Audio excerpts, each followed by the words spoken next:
இதான் guys end result எப்படி வந்திருக்கு பாருங்க. இதை நான் டிஸ்ப்ளே பண்ணி உங்களுக்கு காட்டுறேன்.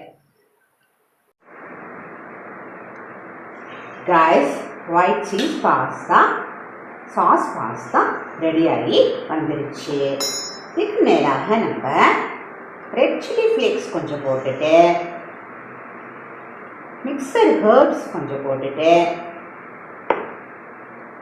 துருவி வச்சிருக்க சீஸை கொஞ்சம் ஆட் பண்ணிட்டு வச்சோன்னா அருமையான white cheese sauce pasta ready ஆகிடுச்சு.